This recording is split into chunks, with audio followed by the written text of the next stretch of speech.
मयि सन्तो। ॐ शान्ति शान्ति शान्तिः। शङ्करं शङ्कराचार्यं केशवं बादरायणं सूत्रभाष्य कृतौ वन्दे भगवन्तौ पुनः पुनः। ईश्वरो गुरुरात्मेति मूर्तिभेद विभागिने व्योमवद्व्याप्तदेहाय दक्षिणामूर्तये नमः। ओम शांति शांति शांति। द्यौरे उद अंतरिक्षं गिः पृथ्वी थम आदित्य उद वायुर्गिरग्निस्थम सामवेद उद यजुर्वेदो गिर ऋग्वेदस्थम दुग्धस्मै वाग्धम यो वाचो दोह अन्नवान अन्नादो भवति य एतान् एवं विद्वान् उद्गीतराक्षराणि उपासीत उद्गीत इति। मंत्रार्थ हो गया था, इसका भाष्य चलेगा। त्रयाणाम श्रुत्युक्तानि सामान्यानि, पूर्व में तीन जो है उत गी और थ, इनके सादृश्यता वर्णन कर दिए थे। वाक को गी के साथ सादृश्यता, अन्न मने जल को थम के साथ सादृश्यता स्थिति के कारण होने से इत्यादि। तानि तेनानुरूपेण शेषेषु द्रष्टव्यानि, श्रुति स्वयं सादृश्यता नहीं बता रही है, तो आप अपने आप जो है पूर्वोक्त के आधार पर ही इनमें भी सादृश्यताओं को कल्पना कर लेना, और भाष्यकार स्वयं बताएंगे। द्यौरे उद, क्यों? उच्च ही स्थानात, जो लोग कहाँ है? ऊपर के स्थान। जैसे उत्त मने ऊर्धत उच्चत, भी सादृश्यता के कारण से उत्त में द्युलोक का दृष्टि करना है। अंतरिक्षं गीहि, और गीहि मने गिरणात लोकाना, सकल लोगों को अपने अंदर निगल जाता है, इसलिए अंतरिक्ष का दृष्टि गी में करना है। गी अक्षर में पृथ्वी थम, प्राणियों की स्थिति के कारण होने से पृथ्वी में थम, पृथ्वी का दृष्टि थम में करना है। आदित्य बुद्ध, और अब अतिलोक के बाद आदित्य में ले रहे हैं। आदित्य में, आदित्य को उत्त करके समझो, क्यों? ऊर्ध्वस्तत्वात्, ऊर्ध में स्थित है वो। वायुर्गीर अग्नि आदिनं गिरणाद, वायु में क्या है? वायु का दृष्टि गी रूपी अक्षर में करना है, क्योंकि सबका निगल जाता वायु। ये कैसे पता चला? हमने बताया था पूर्व में, संवर्ग विद्या यही आगे आने वाला है। रैक्व की कहानी, उसे संवर्ग विद्या आता है। वायु क्या करता है? अग्नि जल पृथ्वी सबको अपने अंदर समेट लेता है। इसे संवर्ग नाम से वायु की उपासना की जाती है।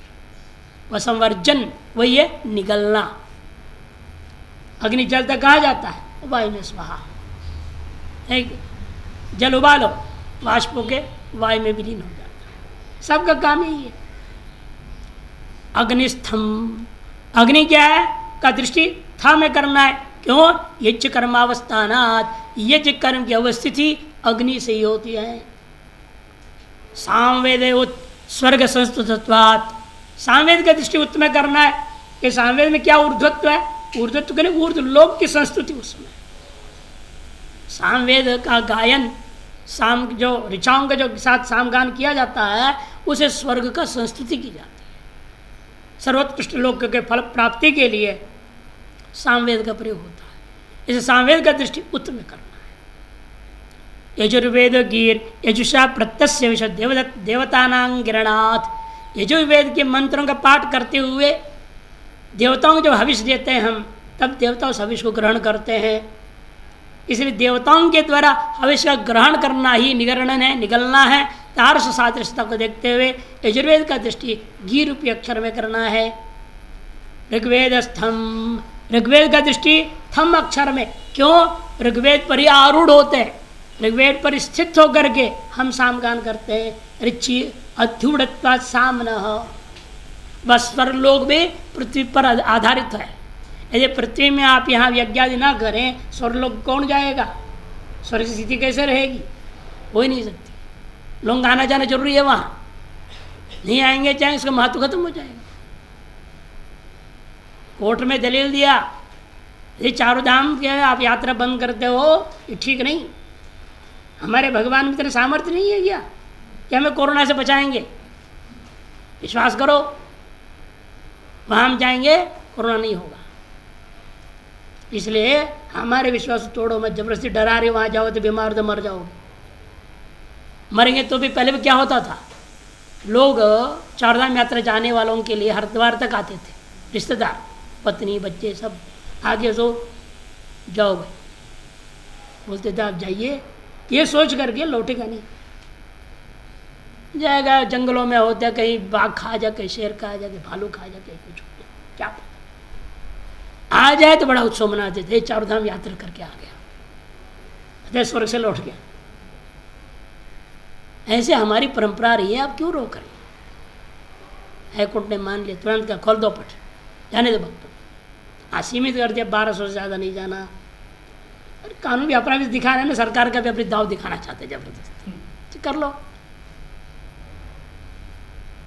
तो इसीलिए भाई विश्वास पर है, हमारे श्रद्धा है, विश्वास है, तो क्यों नहीं हो सकता। ऋचाओं में आरूढ़ होकर के साम गायन किया जाता है। उद्गीत अक्षर उपासना फलम अधुना उच्यते है। उद्गीत के अक्षरों में, 4 पर्यायों में विभिन्न दृष्टि करके आपने जो उपासना किया उसका फल कथन करने जा रहे हैं अभी। दुग्धे दोग्धि अस्मै साधकाय, दुग्धे आतरपद प्रयोग कर दिया, अस्मै साधकाय दोग्धि पर से पर आतरपद छांदस है और उसका अर्थ कर दिया लोक में दोग्धि, दोहन करता है। इस साधक के लिए फलों का दोहन करेगा। कौन करेगा? का सा वाक, यह वेद ही उसके लिए दोहन करता है। सारा वाक माने वेद, यह वेद उस उपासक के लिए सभी फलों को देता है। कम क्या दोहन करता है? दोहम माने फलम। कोसो दोहा स्वयं आगे बता, इत्याह यो वाचो दोह, जो कुछ भी ये तीनों वेदों में कहा गया फल है उसको कहते वाचो दोहा। ऋग्वेदादि, ऋग वेदादि शब्द साध्यम फलम, ऋग्वेद शब्दों का प्रयोग करके प्रापणी जो साध्य जो फल है और सारे फल उस यजमान को प्राप्त हो जाता है। इत्यभिप्राय तद्वाचो दो, उसी को तद्वाचो दोह अदृष्ट फल बता दिया। फिर दृष्टफल बता रहे, तम स्वयमेव वाक दोग्धि आत्मानव दोग्धि तीर्थ, उसको स्वयं वाक मने वेद दोहन करके देता है, उन्हें वेद अपने आप का फलों को उस यजमान को दे देता है। किंच, इस अदृष्ट फल के साथ साथ दृष्ट फल भी है। अन्नवान प्रभुत अन्नो अन्नादश्च दीप्ताग्निर्भवत्, प्रभुत अन्न वाला होगा और मंदाग्नि नहीं रहेगी, उसका दीप तक नहीं रहेगा, सब कुछ खाएगा, हजम हो जाएगा, कोई समस्या नहीं होगी। आप लोग ज़्यादा खा लेते हैं तो फिर इधर दर्द उधर दर्द शुरू हो जाता है, मैंने दीप्ताग्नि है ही नहीं। दीप्ताग्नि हो तो कुछ भी खाओ सब हजम। एक उम्र में होता भी है, कुछ भी खाता है बच्चा, क्या है सब स्वाहा, पता नहीं चलता है। एक उम्र के बाद जो है मंदाग्नि हो जाता है। इस अग्नि को सम्यक प्रयोग नहीं किया, दुरुपयोग कर दिया, फिर वो दंड मिलेगा। फिर डॉक्टर लोग कहेंगे ये नहीं खाना, वो नहीं खाना, वो बंद, ये बंद, वो बंद, सब बंद। अंत में कहते बस पाइप से दिया जाएगा, मरने तक पाइप से। याद दिलाते गर्भ काल में भी तुमको सब पाइपों से सप्लाई हुआ था, हम मरते वक्त पाइप से सप्लाई किया जाए, हवा भी, श्वास भी, अन्न जल भी, सारा चीज। तब भी मूर्ख विवेक नहीं कर पाता है, भाई दयनीय दशा क्यों आई, सोचता ही नहीं। विवेकी हो तो उसी समय समझ लेगा और उसी हिसाब से उसी समय साधना में लग जाता है, तुरंत अन्न जल छोड़ देगा, नहीं अस्पताल नहीं जाना है, कहीं नहीं जाएंगे, अन्न जल छोड़ के बैठेगा, भगवान नाम स्मरण करता उसे भी छोड़ देगा। यम यम भावम स्मरण भावम त्यजत्यन्ते, वो यही सोचेगा अब जाना ही है, अब पाइपों को लगा करके बेहोश पड़े हो कि क्यों जाऊं, होश में जाओ, सबको छोड़ दो, खाना पीना, अपने आप होश ठीक रहेगा। जब माल जाएगा नहीं किसी प्रकार का कुछ भी, तो सब अपने आप ठीक होने लगता है सिस्टम। बता नहीं, एक स्वामी केशवानंद सरस्वती करके रहते थे हरिहर आश्रम में, 40 दिन से ऊपर तक वो जीवित थे। और डॉक्टर ने कहा आप ज़्यादा नहीं चले, 2-4 दिन है। अब जैसे होश में आए उनको बता दिया, डॉक्टर ने कहा 2-4 दिन भजन कर लेना है। 2-4 दिन बोला है, चलो यहाँ से, रामकृष्ण मिशन से तुरंत चलो बाहर, यहाँ रहना ही नहीं, यहाँ क्यों मरूंगा फिर, मरना ही है तो यहाँ क्यों मरूँ। आश्रम में आए, खाना पीना सब छोड़ दिया, इतना सब गंगा जल पीते थे, अंत में गंगा जल होठ में लगाते थे, लाश नियमदार जब तक रहे रोज गीता सुनाना, सब विद्यार्थियों को बिठा देते, सबको दक्षिणा देते थे, रोज आना रोज सुनाना। तो जो विवेकी होता है वो इस तरह से समझदारी से शरीर छोड़ देता है। इसलिए कहते कि अन्नवान मन अन्न प्रभुता अन्न अन्नादश्च दीप्ताग्निर्भवति, ये एतानि यथोक्तानि एवं यथोक्त गुणानि उद्गीताक्षर विद्वान सन उपास्ते उद्गीत इति। जो यथोक्त इन गुणों से युक्त होकर के उस उत्गी और थैल अक्षरों की विद्वान उपासना करता है, उस अक्षरोपासना नामाक्षरों की उपासना करने वाले को भी ये उत्कृष्ट फल प्राप्त होता है। उत्थान निगरण और स्थिति सभी में यही था ना, ऊर्ध्वत्व या उत्थान रूपी पहला गुण है, ऊर्ध्वत्व उत्कृष्टत्व उत्थान, और निकलना रूपी दूसरे में, और तीसरे में स्थिति का कारण स्थितत्व। ये साधिष्ठता के आधार 4 पर्यायों में इसकी उपासना करेंगे तब ये तार से उत्कृष्ट फल प्राप्त होता है, दृष्टादृष्ट फल प्राप्त हो जाता है। इस तरह से अब प्रासंगिक उद्गीत नाम के अक्षरों की उपासना खत्म कर दे उद्गीत उपासना के प्रसंग में, और इससे आगे जो उपासनाएं हैं वो सकल कर्मों के अशेष होता है, सकल उपासना शेष है। सर्वशेष उपासना बताएंगे। कोई भी मंत्र आपको जपना है, कोई स्तोत्र पाठ करना है, कोई सामगान करने, कोई ऋग्वेद के मंत्र पाठ करना है, यजुर्वेद के मंत्र पाठ करना है, किन किन चीज़ों को जानना जरूरी है। ऋषि, छंद, देवता, विनियोग, ये 4 तो न्यूनतम जरूरी है। उसे विस्तार कर देंगे। बीज, कीलक, शक्ति, ये और जोड़ देंगे, 7 हो जाता है। से कोई भी अनुष्ठान, किसी भी मंत्र का अनुष्ठान यदि करते हैं, शुरू में संकल्प में आ जाता है अमुक मंत्र के ये ऋषि, ये देवता, ये छंद आदि, फिर ऋष्यादि न्यास किया जाता है। बहुत सारे ग्रंथों में ऋष्यादि न्यास नहीं देते हैं, करन्यास देते, हृदयादि न्यास देते हैं। गीता की पुस्तक जो छापा हुआ है, गीता प्रेस वालों से भी भूल हो रखा है, ऋष्यादि न्यास छापते ही नहीं। और यह श्रुति कहता है ऋष्यादि न्यास अनिवार्य है, वो न्यास के बिना आपको सम्यक फल नहीं मिल सकता। किन किन चीजों को जानना है वही समझाने के लिए सर्वशेष का उपसंहार करने वाला उपासना है। अवतरणिका में कह रहे देखिए, वागादि समृद्धि फलगम उपासना उपदिश्य फल समृद्धि येन प्रकार भवति तत्प्रकार ज्ञानम सर्व काम्योपासन शेषभूतम प्रासंगिकम विधीयते। वागादि समृद्धि फलक उपासनाओं का वर्णन करने के अनंतर फल समृद्धि जिस प्रकार से होता है वह प्रकार की उपासना को बताने के लिए सर्व काम्य उपासनाओं का शेषभूता जो प्रासंगिक कथन अब आरंभ कर रहे हैं। ये पूर्व उपासनाएं और आगे उपासनाएं जितने वर्णन है सभी से संबद्ध है, ये सर्वशेष है। ये अथ खल्वाशी समृद्धि उपसरणानि इत्युपासीत येन सामना स्तोष्यं स्यात् तत्साम उपधावे अथ कल्वाशी समृद्धि उपसरणानीत्युपासीत येन साम्ना स्तोष्यं स्यात् तत्सामोपधावे। अथ खलु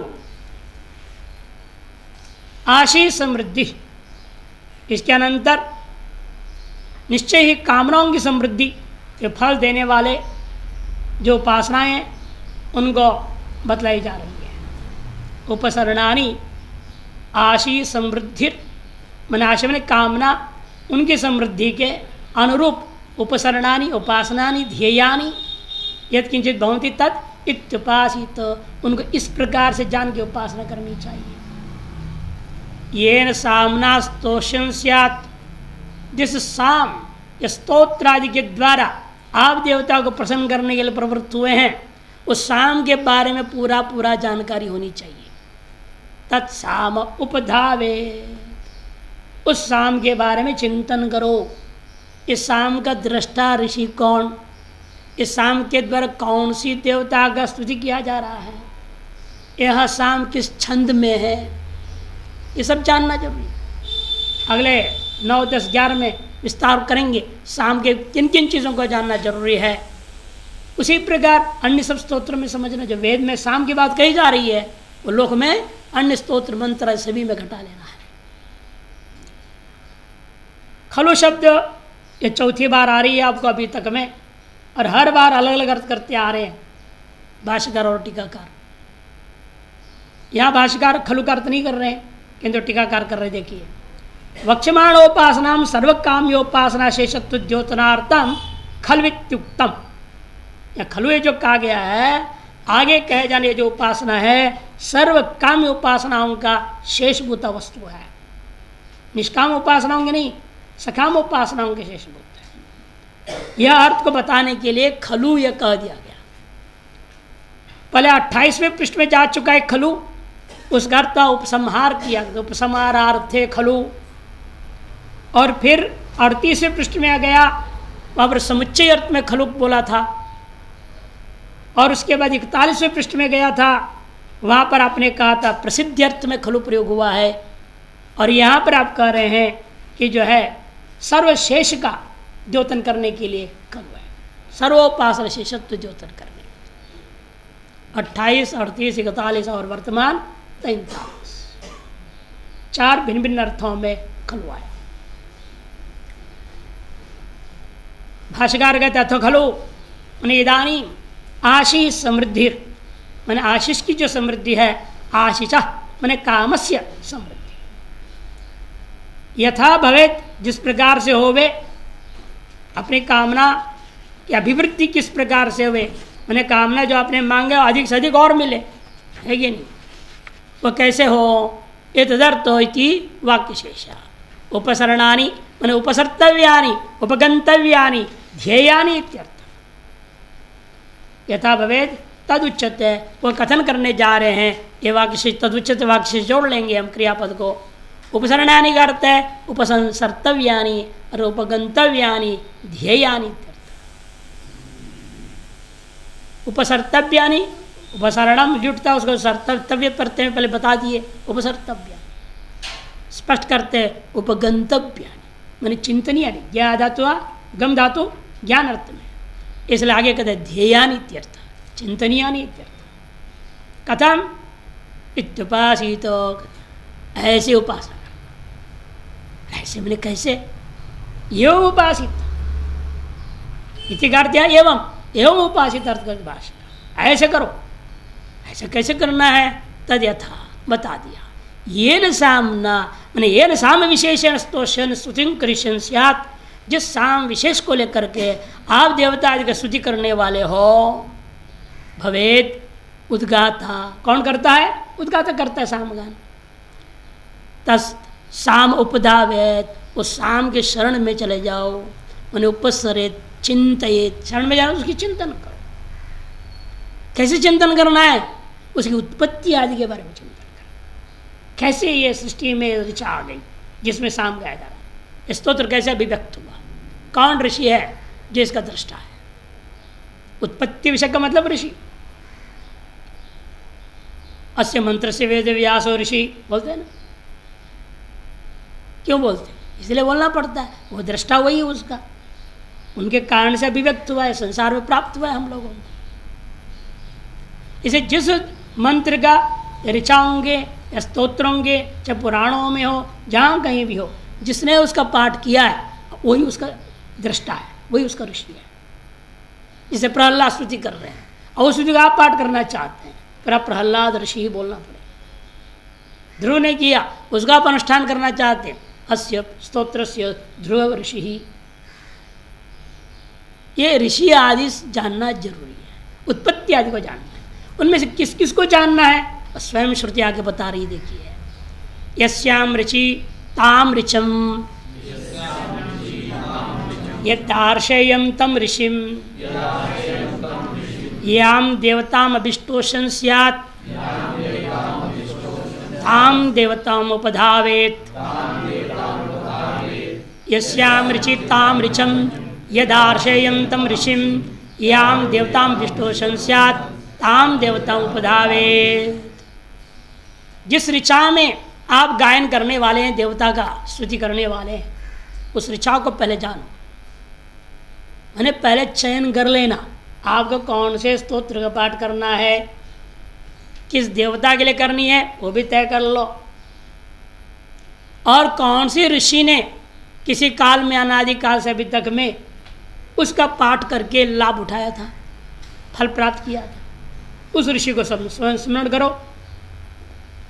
इसलिए याम ऋचिम ताम ऋचम नंबर 1, यदार्शयम तम ऋषिम, और याम देवताम विष्टोषं स्यात्, जिस देवता की स्तुति करने जा रहे हो, ताम देवतांच उपधावेत, मैंने चिंतयेत, चिंतन संस्मरण कर लेना। इतना ही नहीं, आगे बताएंगे छंदादि भी। भाष्यकार अति संक्षेप में बोल रहे हैं यहाँ, यस्याम ऋचि तत्साम ताम च ऋचम उपधावेत, जिस ऋचाओं में आप सामगान करने वाले उस ऋचा के बारे में समझ लो, चिंतन करो। कैसे? देवतादि भी। यदार्षिम साम तंच ऋषिम, जिस ऋषि ने उस साम को पहले देखा था, उस स्तोत्र का पहले पाठ किया था, उस ऋषि को संस्मरण करो। और उस ऋषि ने उस स्तोत्र से किस देवता का किया था?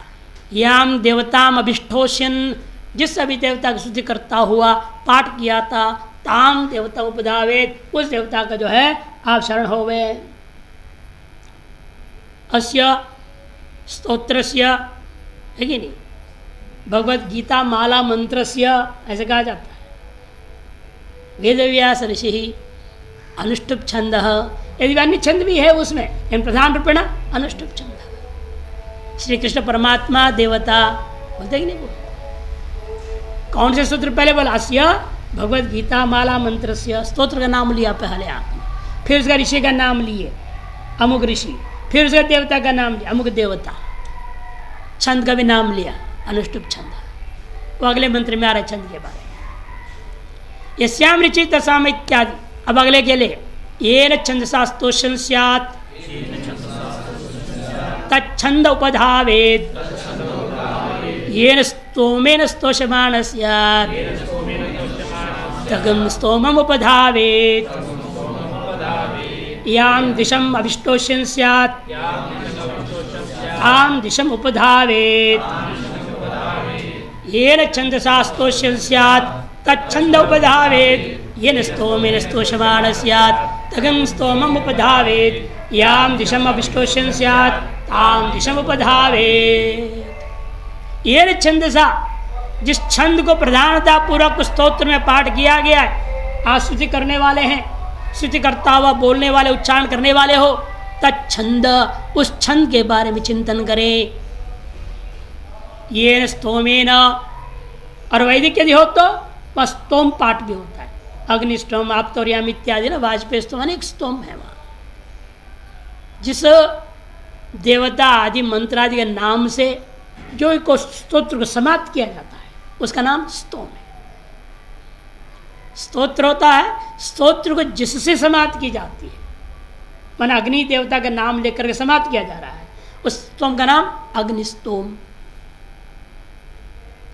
इस तरह से सामवेद में सैकड़ों स्तोम है, और ये बाकी में नहीं लगेगा। जो अवैदिक है, जैसे महाभारत के अंदर आ गई गीता, सहस्रनाम वगैरह, इसमें नहीं मिलेगा, स्तोम नहीं मिलेगा, वो छोड़ो। इन बाकी ग्रहण करना जरूरी है, छंद जानना जरूरी है। और दिशा महत्वपूर्ण है। कहते हैं जिस स्तोम के द्वारा स्तुति किया जा रहा है उस स्तोम को जानने के अलावा याम दिशम अभिष्टोषण स्यात्, जिस दिशा की ओर अभिमुख होकर के आप स्तोत्र कर रहे हैं, आप उस दिशा के अभिमानी देवता को जानना भी जरूरी है। यदि उसकी कृपा नहीं होगी, वो दिशा में वो गेट लगा देगा देवता, लगा मेरे नाम मेरा ध्यान नहीं किया है इसने, तो इसकी स्तोत्र परमात्मा तक ना पहुँचे, वो लगा देगा वहाँ पर। जैसे पुलिस लोग लगा देते ना बैरिकेड, ये सीधा ना भागे, कहाँ जा रहे, रुक जा। वैसे देवता दिशाभिमानी देवता रोक देगा आपका स्तोत्र को, देवता तक पहुँचने नहीं देगा, रोक देगा। इसलिए उस दिशा के देवता को संस्मरण करना अनिवार्य है। कुल कितने देवता होते हैं ये? 10 दिशा को लेकर 10 देवता मानी गई। आर्य मंडप में 16 देवता, 12 खंबे बाहर, 4 खंबे भीतर, 16 खंबे में 16 देवता, 16 दिशा मान करके। ये आप एक मंडप में कर रहे हैं, उस 16 देवताओं में से आप किस दिशा की ओर लेकर के आप बैठ करके बोल रहे हो, उस दिशा की देवता को ध्यान करके बोलना है। और बाकी लोग 11 में 16 नहीं, 10 देवता, 10 जो है देवता होते हैं, दिग् देवता। पंचलोकपालेभ्यो नमः, दश दिक्पालेभ्यो नमः, ऐसे पाठ करते पंडित लोग। हवन में भी प्रत्येक नाम ना भी लें, एक तंत्र से बोला जाता है, एक तंत्र एक साथ दे दिया, पंचलोकपालेभ्यो नमः स्वाहा, जैसे दिक्पालेभ्यो नमः स्वाहा, ऐसे सीधा दे दिया। नवग्रहेभ्यो सूर्यादि नवग्रहेभ्यो साधिष्ठादि सप्तरादि देवताभ्यो नमः स्वाहा, एक साथ। अब एक एक नाम अलग अलग ऋचाओं से दी जाती है, विस्तृत। एक तंत्र से भी होता है और विस्तार रूप से भी होता है, दोनों प्रक्रिया है। आपका समय, सामर्थ्य, सामग्री सब पर निर्भर है, कैसे करते हैं। इसे उस दिशा को ध्यान करना बहुत जरूरी है। अच्छा, भाष्य ये न छंदसा मैंने गायत्री आदि ना, देखो स्तोषण स्यात् तच्छंद उपदावेत, उपदावेत का पूर्व में कर चुके हैं, चिंतयेत ध्यायेत। ये न स्तोमेन स्तोषमाण स्यात्, जिस स्तोम की स्तुति करते हुए आप प्रयोग करने वाले हो, स्तोमांग फलस्य कर्तृगामित्वात्, स्तोम के अंग का भी जो फल है ना वो कर्तृगामी होता है, इसीलिए आत्मपद प्रयोग किया। आत्मपदम स्तोषमाण, स्तोषमाण प्रयोग किया ना, आत्मपद है ना, शानच प्रत्यय मैंने आत्मपद। नहीं तो पूर्वज यहाँ भी परसपद प्रयोग करते है ना। पहले क्या किया देखो, अविष्टोष्यन, अविष्टोष्यन स्यात्, ऐसे करके बोल दिया। यहाँ पर कर रहे स्तोषमाण आत्मपद, अर्थ यही हुआ कि स्तोमांगभूता जो फल होता है वो कर्तृगामी यजमान को प्राप्त होता है, या जो कर्ता कौन है, जो गायन कर रहे हैं उसको मिलेगा। कर्तृगामित्वाद आत्मपद स्तोषमाण इति तम स्तोमम उपधावेत, तम स्तोमम उपधावेत करके कहा गया। नीचे कह रहे हैं आनंदगिरी देखो, यत्र कर्तृगामी फलम तत्र आत्मपदम प्रयुज्यते। सूत्र है ना, स्वरतीतः कर्तृभिप्राय क्रियाफल है, पाणिनीय व्याकरण का सूत्र है। जहाँ कर्तृगामी क्रियाफल इष्ट है आपको, तब कर्ता का अभिप्राय हो तो स्वरित चिन्ह वाले जो धातु और यहाँ इत संज्ञा वाले जो धातु, उन सबको क्या होता है, आत्मपद होता है कि नहीं। तो इसलिए कहते हैं कि यहाँ आत्मपद प्रयोग किया श्रुति ने, ज्ञापन होता है। तो स्तोम विषय जो चिंतन है उसका फल कर्तृगामी है, और बाकी चिंतन जो होता है वो भले उद्गात तक गा रहा है, लेकिन फल किसको मिलेगा, जिसके लिए कर रहे हैं, यजमान के लिए, उसे यजमान को फल मिलेगा। इसलिए ऐसी चीज़ों में क्या करना पड़ता है, कर्ता को भी इसका फल चाहिए और यजमान को भी फल चाहिए। कर्ता अपना करे, लेकिन साथ साथ मन से यजमान भी करे चिंतन, तो यजमान को फल मिल जाएगा। उसने उपासना कर दी, उसको भी फल मिल जाएगा। यह संकेत करने के लिए जान के आत्मने प्रयोग किया, ऐसे भाष्यकार ने कहा है। उसको लेकर प्रकृति स्तोषमाणे इति आत्मने पदम दृश्यते, तस्मादित फल से कर्तृगामित्वम गम्यते, जैसे कर्तृगामी फल से मालूम। अन्यथा देखो पूर्वोत्तयोरिव, पूर्वोत्तर में 9 नंबर में क्या था, अविष्टोषण स्यात्। आगे 11 नंबर में देखिए, याम दिशम अविष्टोषण स्यात्, क्षत्रि प्रत्यय, शानच नहीं है। क्षत्रि का मतलब परस्मय पद है, शानच मैंने आत्मनेपद। पूर्वोत्तर में क्षत्रि प्रयोग किया और बीच में शानच प्रयोग किया है, ये ज्ञापन करते पूर्वोत्तर पाठ जो कर रहा है कौन, उद्गाता, उसको उसका फल नहीं मिलता है, यजमान को ही जाएगा। लेकिन स्तोम विषय चिंतन वैदिक व्यक्ति कर सकता है ना, वेद में ही प्रयोग होगा, वैदिक यज्ञों में ही प्रयोग होगा, सामान्य में तो होता ही नहीं है। इसलिए कहता है ये कर्ता जो गायक है उसी को मिलेगा, और वो फल यदि यजमान भी चाहेगा तो यजमान गा नहीं सकता, लेकिन उसका अनुसरण करना चाहिए। वो जब गायन हो रहा है स्तोम का, उस स्तोम गायन काल में उस देवता आदि का चिंतन जैसा वो कर रहा है यजमान भी करे, तो यजमान को भी उसका फल मिलेगा। यह बात बताने के लिए आत्मनेपद प्रयोग होगा। याम दिशम अविष्टोषण स्यात् ताम दिशम उपधावेत अधिष्ठात्रादि भी। देखो दिशा का जो ध्यान करने का मतलब क्या है, पूर्व दिशा को देखें, ऐसा नहीं है। कहते हैं अधिष्ठात्रादि भी, वो दिशा का जो अधिष्ठात्र देवता है उन देवता का ध्यान करना। दिशा का ध्यान का तात्पर्य दिशा के अधिष्ठात्र देवता आदि, प्रत्यधिष्ठात्र देवता होते हैं, प्रधान देवता होता है, प्रधान और प्रधान देवता पहला आएगा, उसके बाद अधिष्ठात्र देवता आता है, फिर प्रत्यधिष्ठात्र देवता, 3 होते हैं। ये प्रधान है, उसका नीचे एक होता है, उसके साथ काम करने वाला देवता है, छोटा देवता है। जैसे आप केंद्र सरकार में देखते हैं कैबिनेट मंत्री बोला जाता है, और एक दूसरा होता है मिनिस्ट्री ऑफ स्टेट, नहीं, उसके नीचे छोटा मंत्री होता है, और उसके नीचे वो चीफ सेक्रेटरी होता है, हर डिपार्टमेंट 3 होते हैं। उसकी ना व्यवस्था लोक में भी नहीं दिख रहा है, और ये व्यवस्था कहाँ से इन्होंने नकल कर दिया है, श्रुति से। श्रुति में व्यवस्था दिया, जैसे सूर्यादि नवग्रह देवताभ्यो साधिष्ठात्रिभ्यो प्रतिष्ठात्रिभ्य नमः स्वाहा कहा जाता है। प्रधान का नाम लिया, सूर्यादि नवग्रहेभ्यो प्रधान देवता हो गया, फिर साधिष्ठात्र देवताभ्यो और प्रतिष्ठात्र देवताभ्यो, तीनों का नाम लिया जाता है। मैंने तीनों को अटका चढ़ाए बिना वो लटक जाएगा आपका फल, तीनों को अटका पहुंचनी चाहिए। लोक व्यवहार में भी तीनों को माल पहुंचती है ना, नीचे से ऊपर तक, तब काम होता है। ये सारे शास्त्रीय व्यवस्था को दूसरे ढंग से नकल कर लिया और भ्रष्टाचार कर दिया, गड़बड़ हो गया। वहाँ शिष्टाचार दिए, भ्रष्टाचार हो गया, फर्क कितना है। वहाँ तो वेद विधि के आधार पर हम लोग करते हैं, या अविधि पूर्वक सब काम होता है, अंतर इतना है। याम दिशम अभित्यभिव्याप्य, अभिति अभिव्याप्य इत्यर्थ, अभि का अर्थ कर रहे अभिव्याप्य, स्तोष्यन देवता विशेषण इति शेषांतिकार करते। अधिष्ठात्र शब्देन इंद्रादयो गृह्यन्ते, आदिपदम तत्दिग्वस्थित असाधारण धर्म संग्रहार्थम, असाधारण धर्म तत् देवताओं को लेकर जो विशेष है उसको संग्रह करने के लिए है। आपको इन पूरे 16 देवताओं की जानकारी चाहिए तो आप लिख लीजिएगा।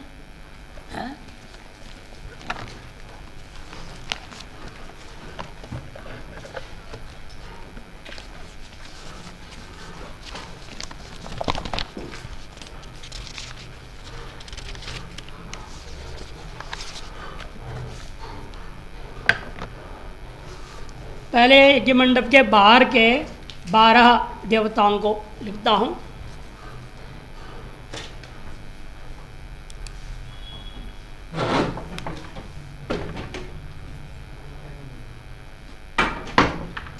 उसको थोड़ा और आगे करो, बस बस इसको ठीक।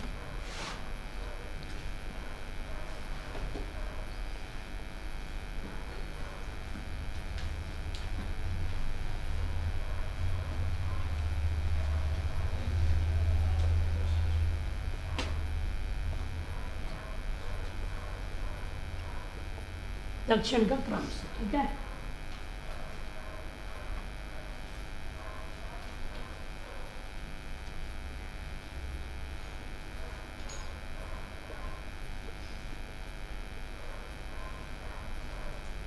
ये 16 12 हो गए ना बाहर के, 4 4 8 2 10 2 12 और एक भीतर के 4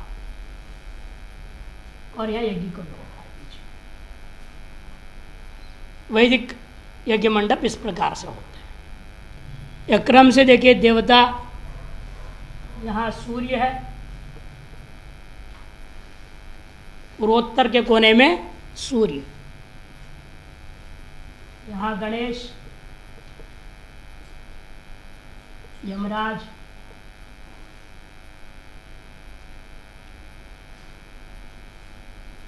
नागराज,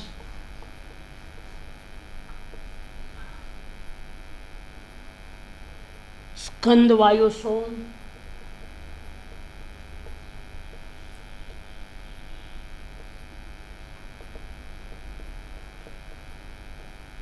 स्कंद वायु सोम, वरुण,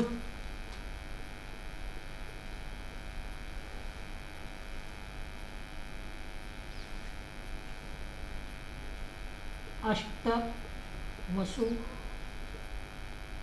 धनद यानी कुबेर,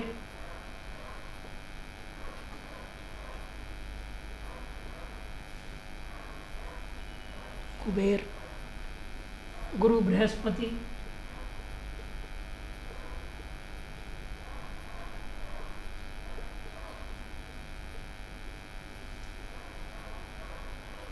और विश्वकर्मा।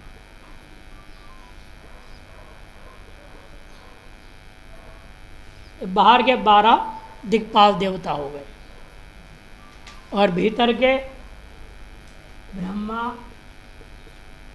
विष्णु, उसी क्रम से शंकर, शिव कहो, और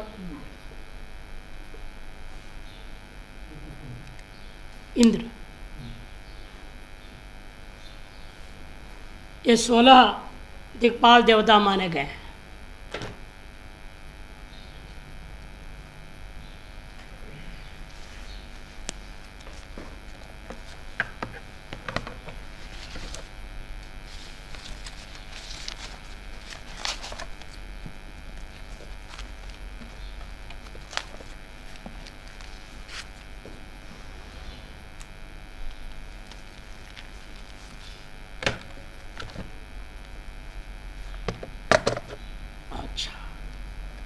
अब फलादेश बता रहे, ये सामान्य इन चीज़ों का ज्ञान करने से क्या फल मिलेगा, कामना की समृद्धि पहले बोल चुके थे, उसको और मंत्र से स्पष्ट किया जा रहा। आत्मान मंत्र उपसृत्य स्तुवीत कामं ध्यायन्न प्रमत्तो अभ्यासः यदस्मै स कामः समृद्धेत यत् कामस्त्वीत इति यत् कामस्त्वीतेति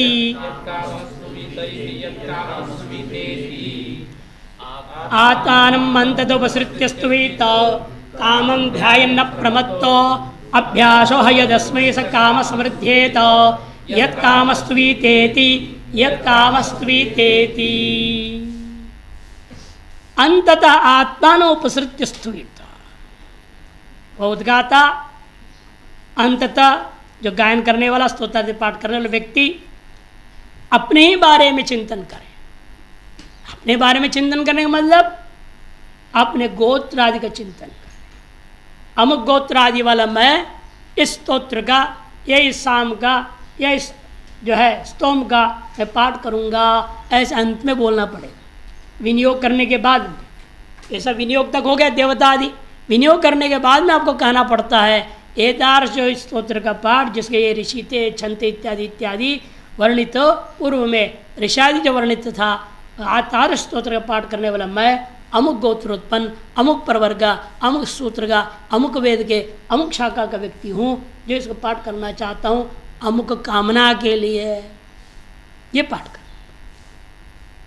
अब कम से कम लोगों को तो मालूम नहीं किस वेद में है, उनके घर का कौन सा वेद पता ही नहीं लोगों को। शाखा तो दूर की बात है, वेद ही पता है, शाखा क्या मालूम होगा, प्रवर क्या मालूम होगा, सूत्र ग्रंथ क्या मालूम होगा।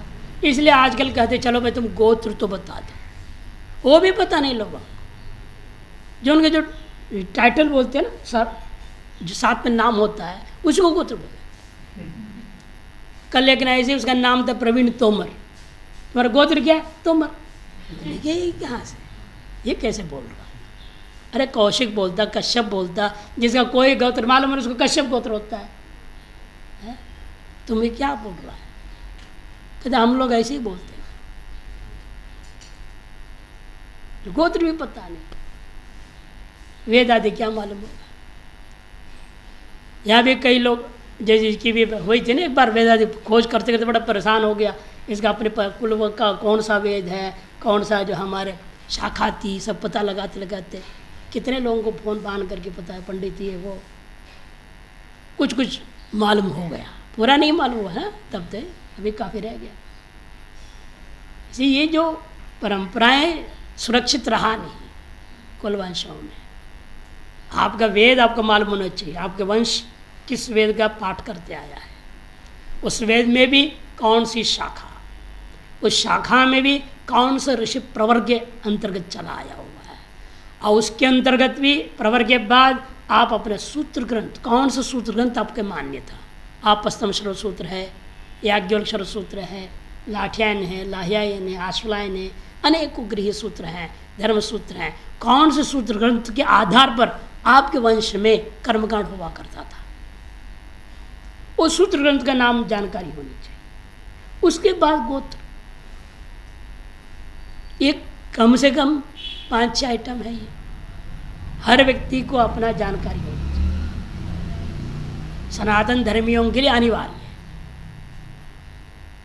तो ये जानकारी रखो, और उसके अनुसार ये कह रहे ना, आत्मान मंततः उपसृत्य स्तुवीत, अंततः आत्मान उपसृत्य, अपने ही शरण में जाओ, अपने ही सारे वर्णन करो। जैसे उसके स्तोम शाम का देवदादि वर्णन किया, अपने बारे वर्णन करो। मैं अमुक वेद का, अमुक शाखा के, अमुक सूत्र ग्रंथ के, अमुक प्रवर के, अमुक जो है ऋषि परंपरा से गोत्र उत्पन्न हूँ मैं, अमुक, फिर बाद में कुल देवता, ग्राम देवता सारे बोले जाएंगे। तो ऐसी चीज को बोलना गोत्र आदि के द्वारा, ऐसे जो करता है स काम समृद्धि। तो अभी कैसे करना, वो भी आगे कह दिया, काम ध्यायन अप्रमत्तो, कामम ध्यायन, अपनी कामना का ध्यान करते हुए बिना कोई प्रमाद किए, अप्रमत्ता, स्वर में, मात्रा में, स्वर तो वर्ण तो वा मात्र तो वा, है कि नहीं तो वाग वज्र में वही नस्ती, यजमान के विनाश कर डालेगा वो।